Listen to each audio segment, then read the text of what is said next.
నమస్తే అండి. గవర్నమెంట్ వారి నుండి డిఎస్సి నోటిఫికేషన్ రిలీజ్ చేయడం జరుగుతుంది. ఇప్పుడు ఆయన ఎదురు చూస్తున్నటువంటి డిఎస్సి నోటిఫికేషన్ ఈరోజు రిలీజ్ చేయడం జరిగింది. అనగా ఈస్టర్ పర్వదినాన్ని పురస్కరించుకొని గౌరవ మంత్రివర్యులు శ్రీ నారా లోకేష్ గారు, విద్యాశాఖ మంత్రి గారు డిఎస్సి నోటిఫికేషను రిలీజ్ చేయడం జరిగింది. మనం చూసినట్లయితే మొత్తం 16,348 పోస్టులకు ఆమోదించడం జరిగింది. అందులో డిస్ట్రిక్ట్స్ లెవెల్ వచ్చిన తర్వాత 14,088 పోస్టులు ఉన్నాయి. స్టేట్ జోనల్ లెవెల్ పోస్టులు వచ్చిన తర్వాత 2,259 పోస్టులు రిలీజ్ చేయడం జరిగింది. మొత్తం మనం చూసుకున్నట్లయితే 16,347 డిఎస్సి మెగా నోటిఫికేషన్ 2025 సంవత్సరంకి నోటిఫికేషన్ రిలీజ్ చేయడం జరిగింది. గత 5-6 సంవత్సరాల నుండి ఛానల్ నుండి ఈ యొక్క డిఎస్సి నోటిఫికేషన్ లేదు. అభ్యర్థులు చాలా ఎదురు చూస్తున్నారు ఇప్పుడెప్పుడని. మరి నూతన ప్రభుత్వం ఏర్పడిన తర్వాత డిఎస్సి విద్యార్థులకు ఒక తీపి కబురు అందించినట్టుగా మనం పరిగణించవచ్చు అన్నమాట. అప్లికేషన్ ప్రారంభ తేదీ 20/4/2025. మరి అప్లికేషన్ యొక్క లాస్ట్ డేట్ మనం చూసినట్లయితే 15/5/2025 సంవత్సరం, అనగా మే నెల 15వ తారీఖు వరకు ఈ యొక్క అప్లికేషన్ డేట్ అంటూ ఇవ్వడం జరిగింది. ఈ యొక్క అప్లికేషన్కి మరి మాక్ టెస్ట్ ఎప్పుడు కండక్ట్ చేస్తారంటే 20/5/2025న మాక్ టెస్ట్ అన్నటువంటిది కండక్ట్ చేయడం జరుగుతుందన్నమాట. ఈ మాక్ టెస్ట్ అయిపోయిన తర్వాత హాల్ టికెట్ డౌన్లోడ్ వచ్చిన తర్వాత 30/5/2025, అనగా మే నెల 30వ తారీఖున ఈ యొక్క హాల్ టికెట్ డౌన్లోడ్ చేసుకోవడం జరుగుతుంది. ఈ యొక్క డిఎస్సి ఎగ్జామ్స్ డేట్ ఎప్పుడు నుండి అంటే 6/6/2025 నుండి 6/7/2025 వరకు జరుగుతాయి. అనగా జూన్ నెల 6వ తారీఖు నుండి 2025, జూలై నెల 6వ తారీఖు వరకు 2025, అనగా 1 మంత్ వరకు ఈ యొక్క ఎగ్జామ్ షెడ్యూల్ అన్నటువంటి పేపర్ వైజ్గా కండక్ట్ చేయడం జరుగుతుంది, గమనించాలి. మనం ఎగ్జామ్ డేట్ అయిపోయిన తర్వాత ప్రాథమికకి రిలీజ్ చేస్తారు. ఈ ప్రాథమికకి పరీక్షలు పూర్తయిన 2 రోజుల్లో కీ అన్నటువంటిది అధికారపరంగా కీ రిలీజ్ చేయడం జరుగుతుంది. ఈ ప్రాథమికకి రిలీజ్ చేసిన తర్వాత మన యొక్క అభ్యంతరాలు కానీ మన యొక్క ఏవైనా ఉన్నట్లయితే వారికి తెలియజేయడానికి అభ్యంతరాల స్వీకరణ ప్రాథమికకి విడుదల చేసిన తదుపరి 7 రోజుల లోపల మన యొక్క అభ్యంతరాలను వారికి తెలియజేసినట్లయితే ఈ యొక్క 7 రోజుల లోపల ఇచ్చినటువంటి మనకు అభ్యంతరాలను వారు స్వీకరిస్తారు. ఈ అభ్యంతరాలు అయిపోయిన తర్వాత తుదికి రిలీజ్ చేయడం జరుగుతుందన్నమాట. అభ్యంతరాలు స్వీకరించిన గడువు ముగిసిన 7 రోజుల తర్వాత ఈ యొక్క తుదికి అన్నటువంటిది రిలీజ్ చేయడం జరుగుతుంది. ఈ తుదికి అయిపోయిన తర్వాత మెరిట్ జాబితా, ఈ తుదికి మనం విడుదల చేసినటువంటి 7 రోజుల తర్వాత మెరిట్ జాబితా అన్నటువంటిది ప్రభుత్వం వారు రిలీజ్ చేయడం జరుగుతుంది. ఇక్కడ ఈ వీడియో చూస్తున్నటువంటి మీరు ఈ వీడియో నచ్చితే ఒక సబ్స్క్రైబ్ చేయండి, ఒక లైక్ చేయండి. ఎంతగానో ఎదురు చూస్తున్నటువంటి డిఎస్సి అభ్యర్థుల కోసం మీరు ఈ యొక్క వీడియోని వారికి షేర్ చేయండి. వారికి ఉపయోగకరంగాను వారి భావితరాల జీవితాలకు మనం సహాయం చేసినటువంటి వారిగాను ఉంటాం. ఇప్పుడు మనం కంటెంట్లోకి వెళ్తే ఈ డిఎస్సి నోటిఫికేషన్ వచ్చిన తర్వాత ప్రతి ఒక్కరు కూడా మేము యొక్క ప్రారంభించినటువంటి స్టడీలో నిమగ్నులై ఉండాలని తెలియజేస్తున్నాం. సుమారుగా రోజుకి 14 నుండి 15 గంటల సమయం మీరు కనుక కేటాయించగలిగినట్టయితే ఈ తక్కువ సమయంలో 3 నెలల కాల వ్యవధిలో మీరు మీ యొక్క ఉన్నతమైనటువంటి శిఖరాన్ని మీ గమ్యస్థానాన్ని చేరడానికి అనుకూలమైనటువంటి సమయం. నేను చెప్పేది ఏంటంటే తెలుగు అకాడమీ బుక్స్కి ప్రిఫరెన్స్ ఇవ్వండి. ఎక్కువగా ఎన్సీఆర్టీ బుక్స్ ప్రిపేర్ అవ్వండి మీ దగ్గరలో ఉంటే. 6th క్లాస్ నుండి డిగ్రీ వరకు ఉన్న తెలుగు అకాడమీ బుక్స్ని మీరు కనుక తీసుకొని చాప్టర్ వైజ్గా సోషల్ కానీ, జియోగ్రఫీ కానీ, హిస్టరీ కానీ, పాలిటీ కానీ, ఇంగ్లీష్ కానీ, మెంటల్ ఎబిలిటీ కానీ, అర్థమెటిక్ కానీ, రీజనింగ్ కానీ ప్రతి ఒక్క దాన్ని గురించి కూడా మీరు క్షుణ్ణంగా అబ్జర్వేషన్ చేసి మీరు చదవండి. ఇక్కడ నేను మీకు ఒక ఇన్స్పిరేషన్గా ఉండడానికి మా ఫ్రెండు కంచెర్ల శ్యాంబాబు అని దిగ్గిరాల మండలం గాంధీనగర్లో తను డిఎస్సి నోటిఫికేషన్ పడినప్పుడు ఒక కఠోరమైన దీక్ష చేసి తను ఎవరితో కూడా కలవకుండా ఆయన ఒక ఏం పెట్టుకున్నాడు. ఇంక ఇదే నాకు లాస్ట్ ఛాన్స్, డిఎస్సి పడింది కాబట్టి నేను ఈ జాబ్ కొట్టాలి, ఈ డిఎస్సి నాకు ఫైనల్ అని ఆయన గోల్ పెట్టుకొని తనకున్నటువంటి 4 నెలల కాల వ్యవధిలోనే తను చేసినటువంటిది ఏంటంటే ఏ కోచింగ్ సెంటర్కి వెళ్ళలేదు, ఎవరిని ఆశ్రయించలేదు, ఎవరి చుట్టూ తిరగలేదు. ఆయన చేసింది ఒకటే చేస్తాడు. 6th క్లాస్ నుండి డిగ్రీ వరకు తెలుగు అకాడమిక్ బుక్స్ గ్యాదర్ చేసుకున్నారు. ఆ గ్యాదర్ చేసుకున్న బుక్స్ ఒక్కొక్క టాపిక్ వైజ్గా, సబ్జెక్ట్ వైజ్గా ప్రతిదాన్ని చదివి తనకు అనుకూలంగా ఒక బుక్ పెట్టుకొని ఏది రిఫరెన్స్కి ఇంపార్టెంట్ ఉండదో ఆ బుక్ని అతను తయారు చేసుకున్నాడు. ఈ స్టడీ చేసుకునేటువంటి సమయంలో అతను ఒక ప్రశాంతమైన పీస్ఫుల్ కలిగినటువంటి ఒక ప్రాంతాన్ని ఎన్నుకున్నాడు. అతని యొక్క ఇంటికి మరి అతను స్టడీ చేసుకోవడానికి ఒక 1/2 కిలోమీటర్ డిస్టెన్స్లో ఒక ఆహ్లాదకరమైనటువంటి అరటి తోటను అతను ఎంచుకున్నాడు.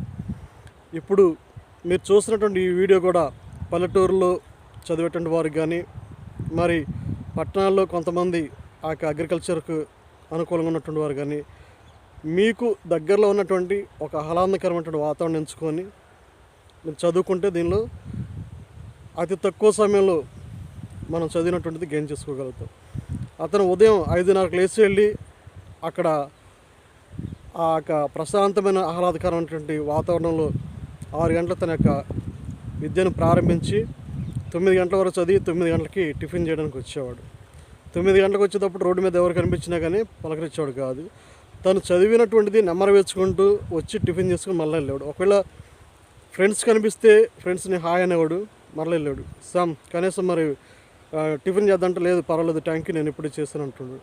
అంటే టైం విలువ అన్నటువంటిది చాలా ఆయన పాటించేటుంటాడు. రోజు కనీసం 15 గంటల వరకు చదివి డిఎస్సిలో కఠోరమైనటువంటి దీక్షతో ఆయన పూనుకొని డిఎస్సి నా జాబు నా ఏము అని తాను దీక్ష తీసుకున్నట్లుగా చదివాడు. కాబట్టి అతను 4 నెలల కాల వ్యవధిలోనే డిఎస్సిలో జిల్లాలో సెకండ్ రావడం అంటే చాలా ఎంత విషయమో ఒకసారి మనం ఆలోచించవచ్చు అనమాట. ఎందుకంటే అతను ఆ యొక్క దాని మీదే గ్రిప్ పెట్టుకొని ఇంక ఇదే నాకు ఫైనల్ అనుకున్నాడు. ఏజ్ విషయంలో రియలైజేషన్ అంటూ ఇవ్వడం జరుగుతుంది. ఇక్కడ గమనించాలి, ఇంకా 35 సంవత్సరాలు వస్తే ఇంకా 30 సంవత్సరాలు టైం ఉందని చూస్తారు. ఈ యొక్క సంవత్సరాలు అటువంటి జరుగుతున్నప్పుడు ఊరికూరికనే అయిపోతూ ఉంటాయి. అవి మనం దృష్టిలో పెట్టకుండా ఈ యొక్క నోటిఫికేషన్ అన్నటువంటిది సువర్ణమైనటువంటి అవకాశం. ఈ యొక్క అవకాశం పోతే మరలా రాదు. మన యొక్క ఏజ్ రిలేషన్ అటువంటిది అప్పుడు ఎక్కువైపోతే ఇబ్బంది పడాల్సి వస్తుంది. మనకు సమయం ఉండగానే దీన్ని మనం కనుక ఉపయోగించుకున్నట్లయితే మనం త్వరగా జాబ్ సంపాదించినటువంటి వారుగా ఉంటారు. మనం ఇప్పుడు చూసినట్లయితే ఈ డిఎస్సికి సర్టిఫికెట్స్ ఏమేం కావాలి, డాక్యుమెంట్స్ ఏమేం కావాలి అన్నటువంటిది మనం కనుక ఒక్కొక్కటి చూసినట్లయితే ఇప్పుడు నేను చెప్పబోయేటువంటి సర్టిఫికెట్లో ఏ సర్టిఫికెట్ లేకపోయినప్పుడు కూడా మనం డిఎస్సికి మరి అనర్హులుగా ప్రకటించబడతారు. అందులో మనం చూడబోతున్నటువంటి సర్టిఫికెట్ యొక్క ఏమేం కావాలంటే ఒకటి మనం చూసుకుందాం. 10th క్లాస్ మార్క్స్ మెమో కావాలి, ఇంటర్మీడియట్ మార్క్స్ మెమో కావాలి, డిగ్రీ మార్క్స్ మెమో కావాలి, డిఈడి సర్టిఫికెట్ కావాలి, బిఈడి సర్టిఫికెట్ కావాలి, ఏపీ టెట్ సర్టిఫికెట్ కావాలి, పీజీ సర్టిఫికెట్స్ కావాలి. మన స్టడీ డీటెయిల్స్ కంపల్సరీగా అక్కడ మెన్షన్ చేయాల్సి ఉంటుంది. క్యాస్ట్ సర్టిఫికెట్ అనేటువంటిది మెయిన్ ముఖ్యం. ఏ క్యాస్ట్ అయితే కలిగి ఉంటారో ఆ క్యాస్ట్ సర్టిఫికెట్ కావాలి. తర్వాత మనకు మెయిల్ ఐడి. ఇప్పుడు మెయిల్ ఐడి ఎందుకు అడుగుతున్నామంటే కంపల్సరీగా మెయిల్ ఐడి అనేటువంటిది కంపల్సరీగా కావాలి. తర్వాత మనం ఇచ్చేటువంటి ఫోన్ నెంబర్, ఈ ఫోన్ నెంబర్ అనేటువంటిది ఆధార్కు లింకప్ అయి ఉండి చాలా మంచిది. ఈ యొక్క ఫోన్ నెంబరు మన యొక్క ఆధార్కు ఈ ఫోన్ నెంబర్ లింకప్ అయి ఉంటే మంచిదని తెలియజేస్తున్నాం. ఈ ఫోన్ నెంబర్ తర్వాత ఆధార్ నెంబర్ కావాలి. ఆధార్ నెంబర్ తర్వాత పాస్పోర్ట్ సైజ్ ఫోటో ఒకటి కావాలి, సిగ్నేచర్ ఒకటి కావాలన్నమాట. ఇప్పుడు నేను స్పెసిఫిక్గా క్యాస్ట్ సర్టిఫికేటు, ఈ ఆధారు, ఫోన్ నెంబరు అని ఎందుకని అంటున్నానంటే, మనం ఈ డిఎస్సి నోటిఫికేషన్కి అప్లై చేయడానికి ఆన్లైన్లోకి వెళ్ళాలంటే ఫస్ట్ మనకు అక్కడ బేసిక్ ఇన్ఫర్మేషన్ డేటా మనం ఫిల్ చేయాల్సి ఉంటుంది. ఈ బేసిక్ ఇన్ఫర్మేషన్ రిజిస్ట్రేషన్ చేసేటప్పుడు అక్కడ మనకి మన యొక్క జిల్లా, మన యొక్క మండలం, మన యొక్క గ్రామం, మన యొక్క పూర్తి పేరు, మన తండ్రి గారి పేరు, హస్బెండ్ అయితే హస్బెండ్ గారి పేరు, అక్కడ ఉమెన్ ఆర్ మ్యాన్ అన్నట్టు ఉంటుంది, ఏజ్, డేట్ ఆఫ్ బర్త్ ఉంటుంది, క్యాస్ట్ ఉంటుంది, సబ్ క్యాస్ట్ ఉంటుంది. ఇవన్నీ ఫిల్ చేసిన తర్వాత మనకి ఓటీపీ జనరేట్ అవుతుంది. మనం ఏదైతే ఫోన్ నెంబర్ ఇస్తామో ఆ ఫోన్ నెంబర్ అనేటువంటిది మనకి యూజర్ ఐడిగా పరిగణించడం జరుగుతుంది. మనం రిజిస్ట్రేషన్ ఫామ్లో ఫస్ట్ బేసిక్స్లో జనరల్ డేటా చేసేటప్పుడు మనం మొబైల్ నెంబర్ ఇచ్చేటప్పుడు ఆ మొబైల్ నెంబరు లాగిన్ కావడానికి మనకు యూజర్ ఐడిగా పరిగణించడం జరుగుతుంది. ఈ రిజిస్ట్రేషన్ ఫామ్లో మన జనరల్ ఇన్ఫర్మేషన్ ఫిల్ చేసిన తర్వాత ఓటీపీ జనరేట్ అయిన తర్వాత ఓటీపీ మనకు మన యొక్క మొబైల్ నెంబర్కి వస్తుంది. ఆ ఓటీపీ అన్నటువంటిది మనకు పాస్వర్డ్గా పరిగణించడం జరుగుతుంది. ఇది మొదటి ప్రక్రియ, రిజిస్ట్రేషన్ ప్రక్రియ. ఈ రిజిస్ట్రేషన్ ప్రక్రియ పూర్తయిన తర్వాత మనం అప్పుడు లాగిన్ అయ్యి డిఎస్సి నోటిఫికేషన్లోకి వస్తే ఇప్పుడు నేను చెప్పిన సర్టిఫికెట్లన్నీ కూడా 10th class study certificate, intermediate study certificate, degree study certificate, ఈ సర్టిఫికెట్లన్నిటి కూడా మనం అక్కడ అప్లోడ్ చేయవలసి ఉంటుంది. ఒక్కొక్క సబ్జెక్టు వారీగా మనం ఎక్కువ శ్రద్ధ తీసుకొని సబ్జెక్ట్ మీద ఫోకస్ ఉంచి మనం కనుక చదవగలిగినట్లయితే ఈ యొక్క డిఎస్సిలో అతి తక్కువ సమయంలో మనం పోస్ట్ కొడతానికి అర్హులుగా ప్రకటించడం కూడా జరుగుతుంది. ఎందుకంటున్నామంటే ప్రభుత్వం వారు 16,347 పోస్టులు రిలీజ్ చేయడం జరిగింది టీచర్స్గా. ఇది చాలా సువర్ణమైన అవకాశమే. కాబట్టి ఈ యొక్క వీడియో చూస్తున్నటువంటి మీ అందరూ కూడా ప్రతి ఒక్క డిఎస్సికి ప్రిపేర్ అయ్యేటువంటి అభ్యర్థులందరూ కూడా ఈ సమాచారాన్ని చేరవేయండి. మరి ఒకసారి తెలియజేస్తున్నాను, ఆన్లైన్ ప్రక్రియ ఈరోజు 24/2025 ప్రారంభమైంది. ఆన్లైన్ లాస్ట్ డేటు 15/5/2025 అనగా మే నెల 15వ తారీఖు వరకు ఈ యొక్క ఆన్లైన్ ప్రక్రియ అంటూ ఉంది. ఇప్పుడు చూస్తున్నటువంటి మీరు ఈ యొక్క ఆన్లైన్ రిజిస్ట్రేషన్ చేయడానికి మనం ఏ సైట్ సందర్శించాలి, ఆ సైట్లో మనం ఎట్లా వెళ్ళాలన్నటువంటిది చూస్తే ఆ యొక్క సైటు ఇప్పుడు నేను ఈ యొక్క వీడియోలో చెప్పడం జరుగుతుంది. ఆ సైట్ వచ్చిన తర్వాత https://apdsc.apcfss.in ఈ సైట్లోకి వెళ్ళి మనము డిఎస్సి నోటిఫికేషన్కి ఆన్లైన్ అప్లికేషన్కి దరఖాస్తు చేసుకోవడానికి మనం ఈ సైట్లోనికి లాగిన్ కావాల్సి ఉంటుంది. మరియు రిజిస్ట్రేషన్లో ఇంకొక సైట్ కూడా వారు అక్కడ మెన్షన్ చేయడం జరిగింది. ఆ సైట్ని కూడా ఇక్కడ తెలియజేస్తున్నాను. csc.ap.gov.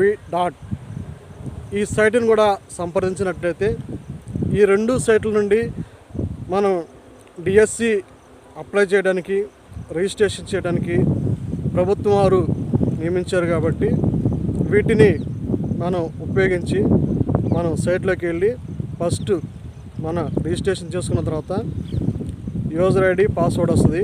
ఆ పాస్వర్డ్ చాలా జాగ్రత్తగా పెట్టుకోండి, మర్చిపోవద్దు. రేపు తర్వాత కూడా ఆ పాస్వర్డ్ ఉంటేనే మనం డిఎస్సి నోటిఫికేషన్లో రిజిస్ట్రేషన్ చేసుకోవడానికి మెయిన్ ఇంపార్టెంట్. ఈ బేసిక్ డేటా ఫిల్ అయిపోయిన తర్వాత మన రిజిస్ట్రేషన్ మొబైల్కి వచ్చేటువంటి పాస్వర్డ్ని జాగ్రత్తగా పెట్టుకోండి.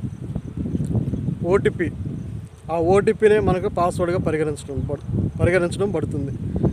కాబట్టి ఈ యొక్క వీడియో చూసిన మీ అందరూ కూడా ఆంధ్రప్రదేశ్లో జిల్లాల వారీగా ఒక్కొక్క జిల్లాకి ఎన్ని పోస్టులు ఉన్నాయి ఏంటి అన్నటువంటిది స్పష్టంగా వివరంగా లిఖించడం జరిగింది.